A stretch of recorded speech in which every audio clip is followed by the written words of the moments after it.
Many have called Jason Statham the last true action star. He embodies the spirit of 80s action movies, and he's a symbol of pure machismo. He's a total badass. Today, we're going to be looking at a random assortment of his movies, make connections between the movies he tends to play in, and look at his drive and motivation for doing action movies. Like last time, there will be spoilers for every movie I talk about here, so you've been warned.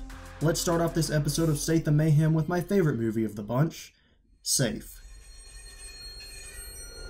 I wasn't really sure what to expect going into this movie, and though my overall thoughts on it are positive, it did not look that way from the start. The beginning of this movie is really bad. The beginning sets up this story about a super genius girl who gets abducted by a crime mob to do their bidding. Meanwhile, Jason Statham is an ex-cop who's now homeless and without a family. Statham crosses paths with the young girl and he tries to save her from her abductors, on top of trying to stop a heist. It seems like a pretty straightforward setup, but the way it's executed is pretty confusing. A lot of the confusion comes from the way they chose to edit the movie and transition between scenes and timelines. The very beginning of this movie is in non-chronological order for seemingly no reason, and it jumps from place to place so quick it feels like you're the marble in a pinball machine. For about 20 minutes of this movie, I had no idea who Statham's character even was or what he was supposed to be. It shows him boxing, then it shows him beating up some guy in a casino, then it shows him being held hostage, then it shows him at a homeless shelter, then later on we're told he's an ex-cop.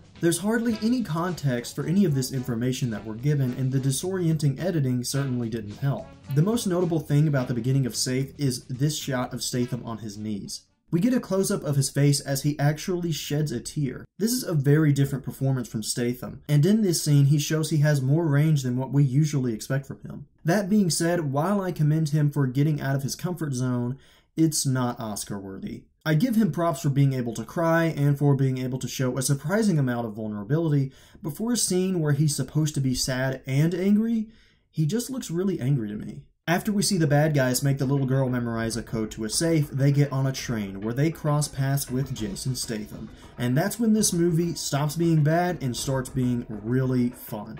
Statham kicks a lot of ass in this movie's action scenes, which are pretty well shot and choreographed with the exception of some shaky cam. The first action scene is nearly non-stop as it spills out onto the street and turns into a car chase. Once the first action scene finally ends, my only other problem with the movie crops up: the child actress. As you might expect, she's not very good at all, and the scene she and Statham have together feels flat and lifeless. However, her ethnicity has nothing to do with her performance as she speaks English pretty well. The fact that a little girl can learn to speak English so well just makes the actress from The Transporter look that much worse. The dialogue in this movie is also pretty bad, although it does lend itself to some amazing one-liners. You? The garbage collector? You got bad information. I never collected garbage. I disposed of it.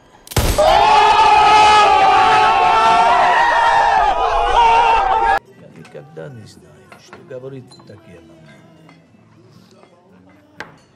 Какие моменты? Перед тем, как я кого-то. Moments like those just made me giddy with excitement, especially when they led into an action scene. The end of this movie is great as well. In a surprise twist, the young girl shoots the bad guy. Then Statham picks up a gun and shoots the shit out of him as well. I was laughing with joy watching it. It was great watching him lay this guy out and make him look like a bitch. Safe is just a lot of fun. It's a 90-minute ride through some really frantic action scenes, and though it gets off to a rough start, I think it's well worth it in the end if you enjoy watching Statham do what he does best. It's a movie that feels like it's a relic of the 80s, and that's the mark of a truly great Statham movie. While Safe had Statham branching out of his acting comfort zone a bit, The Bank Job isn't even a traditional Jason Statham action movie. The Bank Job is a heist movie with an ensemble cast based on a true bank heist story. The setup is pretty standard. The main characters need money fast, they can't make it in time, so they all decide to pull off a heist. One thing that's a bit different with this movie though is that unlike most heist movies I've seen, where the heist doesn't take place until Act 3, this movie has the heist take place in Act 2 and the rest of the movie is a political thriller. There's a lot of political intrigue in this movie involving a violent political extremist and embarrassing photos of public officials, all of which the main cast gets tangled up in when they rob the bank. Needless to say, given the nature of this movie, Statham doesn't get a lot of time to shine as a badass action star. He has to rely on his wit and charm to get by in this movie, and he isn't half bad. He does get a few badass moments when he's trying to intimidate people on the phone and when he fights some people in an alleyway, but beyond that, this is a very different performance from Jason Statham. I don't think he's as enjoyable to watch in this movie as he is in traditional action movies, but his charm is definitely still there, and you get to see a lot more of his personality in this movie. It's a pretty decent bank heist movie, but it's certainly not perfect. There were some moments that were so overly dramatic that it was laugh out loud ridiculous. Like when the main characters get intimidated at the beginning, or when the bad guys use a ridiculously strong air gun to blow a hole in this guy's leg. There's also this really stupid part where the police go to see if the vault is okay, and instead of opening the vault, they just see that the door is closed and figure it's all okay. But to be fair, that scene might actually be something that occurred in the true story, especially given the time period. That being said, it's unclear how closely this movie sticks to the real-life story, and I'm assuming they at least made some of it up in order to make the movie more interesting. I really don't have a lot to say about this one. It was okay. I enjoyed it for the most part, but it's definitely not a typical Statham movie. If you want to see Statham in a different kind of movie from what he usually does, definitely check this one out. Speaking of movies that are different for Statham,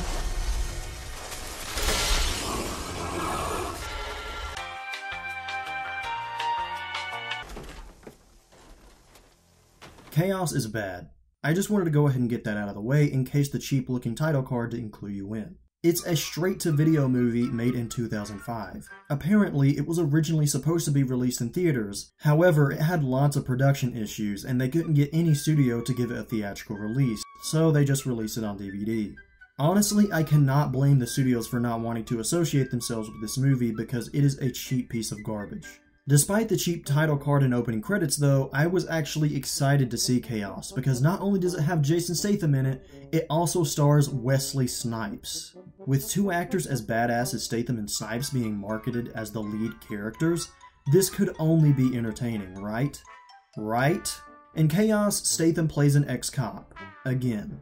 But not really, because he's reinstated within the first 10 minutes of the movie. But I'm getting ahead of myself. The movie starts with a car crash, a fantastic visual representation of this movie. Then after some credits, we go to Wesley Snipes, who is leading a gang of criminals that pull off a heist. They hold everyone in the bank hostage and ask to speak with Jason Statham. You may or may not have noticed that this is the third movie in a row that has to do with a bank heist. And that's because, admittedly, I got Chaos, Safe, and The Bank Job in a 3-pack Blu-ray a few weeks ago, so I guess that's why they were packaged together. Anyway, the opening of this movie does a really good job of misleading you to think that this is going to be some sort of grand standoff between a police force led by Statham and a criminal group led by Snipes. The opening scene is actually pretty great. You got Snipes being a badass, telling people to shut the fuck up. Shut the fuck up! And you have Statham all pissed off, insulting anyone who rubs him the wrong way. Mr. Connors, could we have a few words? Yeah, I'll give you two. Blow me. However, this is not some Die Hard-esque movie, unfortunately. The bank ends up exploding and Snipes and his crew gets away. The rest of the movie is a crime mystery trying to find Snipes and figure out how he pulled off the heist. It's disappointing because all of the promotional images and even the title would suggest that this is an explosive action movie about Statham and Snipes. But this deception isn't even the worst part. After the opening scene, we're introduced to the real protagonist of this movie. The actor's name who plays the protagonist is Ryan Phillippe, and soon after he appears on screen, he hijacks the entire movie. By the time you get an hour into this movie, Statham disappears entirely, and it's just Phillippe leading the movie by himself. They literally hired Jason Statham as a side character just so they could use his name for marketing and throw his face on the poster. Wesley Snipes got the same raw deal. Wesley Snipes has maybe 20 minutes of total screen time in this movie, and Statham and Snipes barely share any screen time at all with each other. If all of this wasn't bad enough, the guy that they have as the leading man sucks at acting. His performance is lifeless, and he's a charisma vacuum. He sucks the life and excitement out of every scene he's in. He even sucks when he's trying to be badass. Just look at the way he steals this bike. That guy's a murder suspect. I need your bike. It's all yours, man. You've probably gleaned at this point that Statham doesn't really get to do much here, and you'd be absolutely right. He does have a few entertaining conversations with Wesley Snipes though, including this amazing line. Vengeance will be mine, detective. Then come and get me, you piece of shit. He also doesn't get to fight a lot, and the only action in this movie leaves a lot to be desired in the way it's shot and choreographed.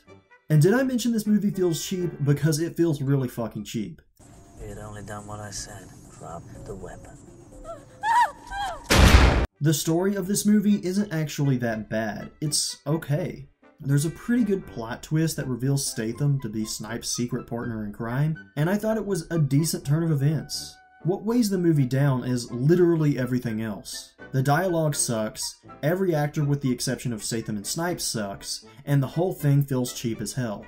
However, I do have to give credit where credit is due because there is a cool scene at the end of this movie where Statham embraces his inner villain.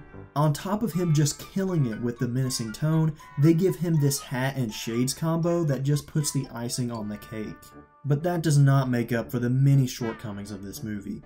This could have been a great movie. Even if it was just a crime investigation movie, it was still Jason Statham versus Wesley Snipes. That sounds like a great idea, but they ruin it by shoving both actors to the side and casting a terrible actor in the lead role. Its cheap atmosphere just adds insult to injury. Chaos is a movie with such wasted potential that it is legitimately frustrating. Unfortunately, Statham is no stranger to movies with wasted potential, as we'll see again in the last movie we'll be looking at, War. Whereas the last movie was Statham and Wesley Snipes, War has Statham starring alongside Jet Li. In addition to being a crime movie, it's also more of a traditional action movie than Chaos. It also doesn't lie to you by making you think two famous actors are the main characters when they're absolutely not. I've seen various sources on the internet say that in interviews, Statham actually seems to hate this movie. He trash-talked it and insulted the ability of the director. While I couldn't find any of his interviews for this movie online, I do not doubt that it happened considering his recent vocal disappointment with The Meg and his acknowledgement of other bad movies he's been in. If they've been in a bad movie, they know it, you know? They don't need to be reminded. I'm speaking from experience here. This movie had some production issues, the most notable being that they had to change the name of the film at the last second from Rogue to War, which just goes to show how disorganized and messy the production of this movie probably was. And despite the title change, the movie still has a really bad title. I probably don't dislike this movie as much as Statham, but it's definitely not a good movie. The beginning has an action sequence with obnoxious editing. It reminded me of the terrible editing of Transporter 3, but fortunately, the opening scene in War is the only scene like that. It also has weird subtitles and credits that start out as Japanese but then morph into English. It's okay for a few minutes of the movie, but it does this every time text appears on screen. This decision makes sense considering the story, but it makes it no less annoying. This movie is about a police investigation into a Yakuza clan. At the beginning of the movie, Statham loses his partner when his house is raided by bad guys. The scene is meant to fool you into thinking that he died, but the way it's executed makes it so clear that he didn't actually die.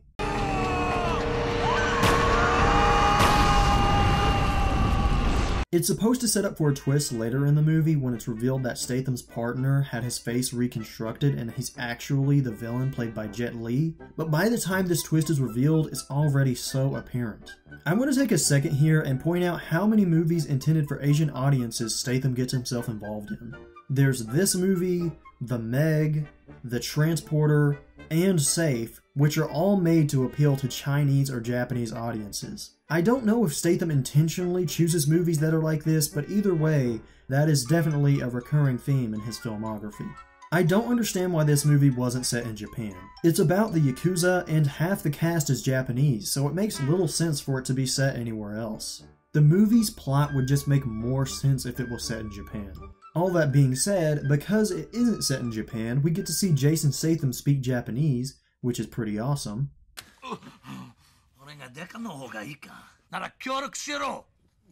And if I had to guess the real reason it wasn't set in Japan, it's probably so they could give Jason Statham this awesome one-liner. In Japan,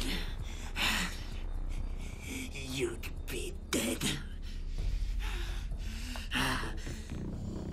This isn't Japan.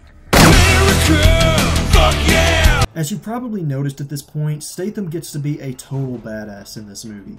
He gets plenty of fights, including a rooftop chase. Unlike Chaos, where Statham and Snipes barely shared any screen time together at all, we get to see Jason Statham fight Jet Li, and it is pretty awesome. Jet Li also gets plenty of time to shine in this movie. In particular, I think his best scene in the movie is a sword fight at the end. The movie really isn't very good at all, but it is cool seeing these two actors star in the same movie and fight each other. The story isn't great, and from what I hear, it's actually a ripoff of an Akira Kurosawa movie, which I've never seen, so I can't confirm or deny the accusation. I think the most interesting thing about this movie is Statham's apparent hatred for it, and how this mirrors other movies where he's been vocal about his disappointment despite his involvement. From interviews I've seen and read of Jason Statham, he appears to love action movies just as much as his fans, and he's always looking for scripts that have the potential to be good, fun action movies. And that's what I like about every Jason Statham movie, even the bad ones like Chaos and War. Every Statham movie's premise sounds like a good, fun action movie on paper, and it shows that Statham clearly knows how to pick his scripts. Unfortunately, because he's only an actor, he ultimately has no control over the final product. A lot of Statham's complaints about his own movies tend to mirror the complaints of disappointed fans. When people saw The Meg, they expected a dumb fun action movie with tons of gore and brutal deaths. And Statham's vocal disappointment of The Meg directly mirrors a lot of other people's disappointment with it. It wasn't what he expected it to be, and it turned out a lot worse than he thought it was going to be. I like watching Statham movies because I know that even if a movie is bad, Statham is giving 100% on his end to make sure the movie turns out well.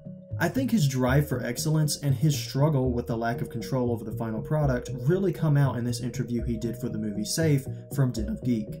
When asked about what drives him, he said, "I think you're just trying to make a better film, you know? I think there's always room for improvement, and I think that's what we're going for. We're looking to do something that is just great, and a lot of the time when we make films, there's always something that didn't quite work, or something that we could have done better. More time, a little bit more money, better actors, better director, better something.